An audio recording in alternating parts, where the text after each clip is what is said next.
بھائی حاسد اپنوں ہی میں ہوتے ہیں, غیر کوئی حسد نہیں کر سکتا آپ سے. پہلا پوائنٹ تو یہ ہے. نعمت تو اس کے زخم کے اوپر نمک کی مانند ہے. نعمت تو اس کے زخم کو جو ہے وہ اور زخمی کرنے کی مانند ہے. آپ یہاں سے باہر نکلیں اور سامنے آپ کسی کی اچھی گاڑی دیکھیں, آپ اس بندے کو جانتے نہیں, آپ اس سے حسد کر سکتے ہیں؟ نہیں کر سکتے. اسی لیے حسد ہوتی ہی اس سے انسان کو جس سے انسان کا تعلق ہوتا ہے, جس کو انسان جانتا ہے. آپ خود سوچیں, اتنے ماشاءاللہ سے عقل مند اور عاقل اور دانشور لوگ سن رہے ہیں یہاں پہ, کیا آپ کسی ایسے انسان سے حسد کر سکتے ہیں جس کو آپ جانتے ہی نہیں, جس سے آپ کا تعلق ہی نہیں؟ کیا آپ ایک اجنبی سے حسد کر سکتے ہیں؟ نہیں. کیا آپ اس کے بارے میں سوچتے رہیں گے؟ آپ ہزاروں لوگوں کو دیکھتے ہیں بازاروں میں, گلیوں میں, سڑکوں پہ, اپنے کاروبار کے وقت, دکانوں پہ, لیکن آپ اس سے حسد کرنا شروع کر دیں. حسد تو ہوتی قریب لوگوں میں ہے. حسد تو ہوتی ہی ان لوگوں سے ہے, یا تو آپ کا اور ان کا کامن انٹرسٹ ہوتا ہے, یا کامن آبجیکٹو ہوتا ہے, یا پھر آپ کے رشتے ہوتے ہیں, یا پھر آپ کے تعلقات ہوتے ہیں, یا پھر آپ کی دوستیاں ہوتی ہیں. تو یہ جو لوگ کرتے ہیں نا, کامنٹس کے اندر سوال پوچھ رہے تھے اور لوگوں نے ان باکس کے اندر بھی سوال جو ہے وہ دیے ہیں, میں نے دیکھا. شیخ معذرت, مسئلہ تو نہیں ہے شیخ؟ نہیں, گو ہیڈ. میں تھوڑا سا انکمفرٹیبل ہوتا ہوں شیخ, ویسے میری عادت ہے, میں آپ کو سنتے آیا ہوں ہمیشہ سے, سالوں سے. ویسے یہ پوڈ کاسٹ کے بعد آپ کو بہت سنا ہے, آج لائیو سننے. تو یہ لوگ کہتے ہیں نا کہ بھئی یہ اپنے کیسے حاسد ہو سکتے ہیں, اپنوں میں کس طرح پہچانے کہ کون حاسد ہے؟ بھائی حاسد اپنوں ہی میں ہوتے ہیں, غیر کوئی حسد نہیں کر سکتا آپ سے. پہلا پوائنٹ تو یہ ہے کہ ام یحسدون الناس, کیا لوگوں کو آپ سے مسئلہ ہوگا تو ہی آپ کی نعمت سے مسئلہ ہوگا.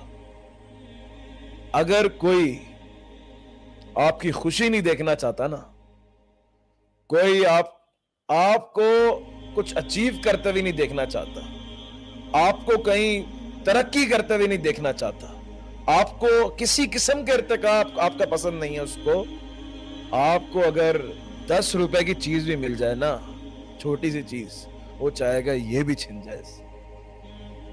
جو چیزیں ہیں that are valuable, اللہ تعالیٰ دیتا ہے, خاص چیزیں بھی دیتا ہے, لیکن ہم ان چیزوں پہ فوکس کر لیتے ہیں, شاید یہی اس کو چاہیے تھی. نہیں بھائی, اس کو کچھ بھی مل جائے, آپ کو بدصورت ترین آدمی مل جائے, یا آپ کو بدصورت ترین جو ہے کوئی رشتہ مل جائے, ویسے ایسا کوئی ہوتا نہیں, اللہ کی ساری مخلوق ہی خوبصورت ہے, لیکن سامنے والے کو اس سے بھی مسئلہ ہو.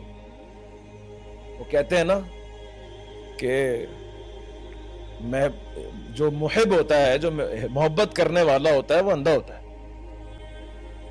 اگر اس کو بولا جائے جی محبوب میں تو اتنا کمال نہیں ہے, تو اتنی محبت کیوں کر رہا ہے, تو بول رہا ہے جی میری آنکھوں سے دیکھو تو آپ کو وہ محبوب میں کمال نظر آئے گا. یہی بات ہے حاسد کے اندر. آپ اس کو سمجھانے جائے سامنے والے بندے کو, یار ایسا کیا ہو گیا بھائی, کوئی مسئلے کی بات نہیں, اللہ تمہیں بھی دے گا, ایسا تمہارے پاس بھی ہے, تمہارے پاس اس سے اعلیٰ چیز ہے. ایسا نہیں ہے کہ اس کو ہمیشہ زیادہ مل جائے, بھائی آپ سے کم بھی لوگ ہوں گے. آپ اگر آپ کے پاس اچھی جاب ہے, اچھا آپ کاروبار کرتے ہیں, اچھا کماتے ہیں, آپ کی سیلری زیادہ ہے, یا آپ کے تعلقات زیادہ ہیں, یا آپ دکھنے میں زیادہ خوبصورت ہیں, تو ایسا نہیں ہے کہ سامنے والے جس سے آپ کو حسد ہوگی ہمیشہ وہ آپ سے کم تر ہوگا, یا وہ ہمیشہ آپ سے اعلیٰ ہوگا.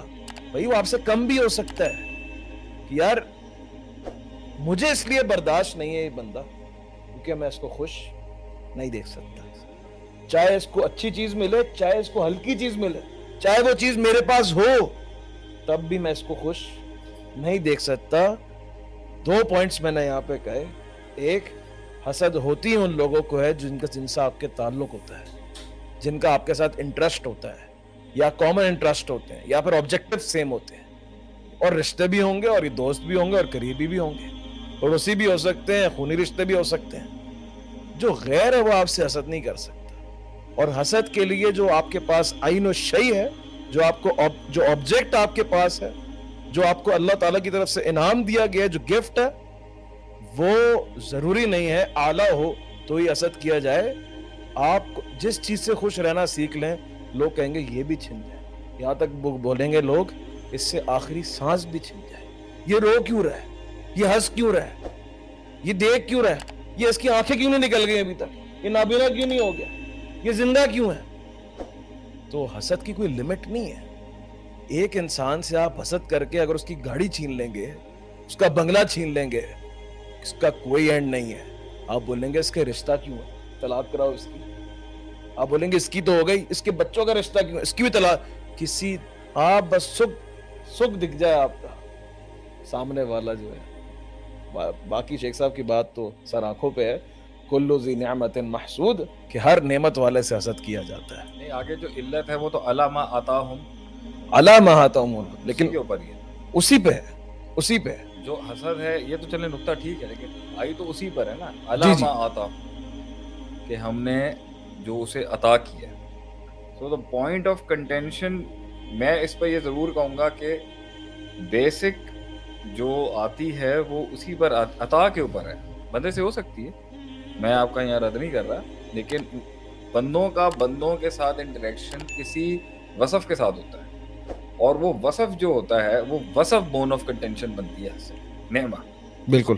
ورنہ جب وصف کا ٹکراؤ نہ ہو نا آپس کے اندر, اوصاف کا ٹکراؤ نہ ہو, میرا جہاں تک خیال ہے خبیب بھائی, تب تک لوگ برداشت کر لیتے ہیں. میرا یہ ماننا ہے جب تک وہ وصف, بہت سے لوگوں کو حسد نہیں ہو رہی ہوتی.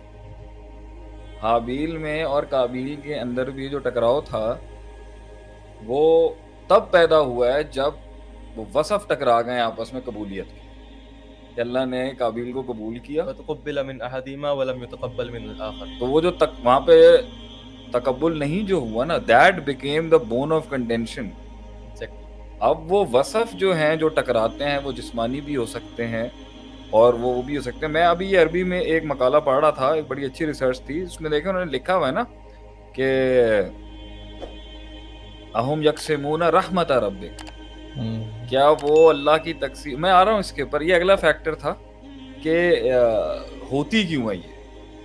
میرا شیخ ایک سوال گو تھا. ہیڈ, یہاں پہ آپ نے میرا نقطہ لیا. میں علامہ عطاہم کو اس لیے پکڑ رہا ہوں کہ یہ عطا وہ وصف ہے جو, اچھا ہو سکتا ہے کہ وہ وصف کمال کا نہ ہو, لیکن یہ نقطہ بہت اچھا دیا تھی کہ وہ وصف کمال کا نہ ہو لیکن اس کی نظر میں بڑا کمال ہو, کسی اور کی نظر میں نہ ہو. سبجیکٹیو ہے. بے شک. آپ کی نظر میں وہ وصف اتنا کمال کا ہے کہ اب کچھ دیکھیں نا, یہ کتنی زبردست یہ شیخ نے ایک بات لکھی ہے, میں یہ پڑھ رہا تھا عربی کا ماشاءاللہ سے. یہاں پہ وہ یہ کہتے ہیں کہ فَمِنَ النَّاسِ مَنْ إِذَا رَأَى نِعْمَةً, جب وہ دیکھتا ہے کسی نعمت کو, أَنْعَمَهَا اللَّهُ عَزَّ وَجَلَّ عَلَىٰ أَحَدٍ مِنَ النَّاسِ, کہیں بھی کوئی چیز دیکھتا ہے وہ, تو اس میں اس کا جو نفس ہے نا, نفسہ الخبیثہ وغیرتہ القبیحہ, اس میں تحرک پیدا ہوتا ہے, اس کے نفس میں تحرک پیدا ہوتا ہے. تو تحرک جو اس کی بیسس بنے گی دو اوصاف کے ٹکراؤ, دو اوصاف کا جو ہے نا وہ دو جو وصف ٹکرائیں گے, حسی ہو جسمانی ہو, وہاں پر وہ تحرک پیدا ہوگا کہ اس کے نفس کے اندر نا ایک حرکت پیدا ہو جائے. وہ منفیت پہ جائے گی, مثبت پہ جائے گی, وہ بات پہ جائے گی. سوال یہ پیدا ہوتا ہے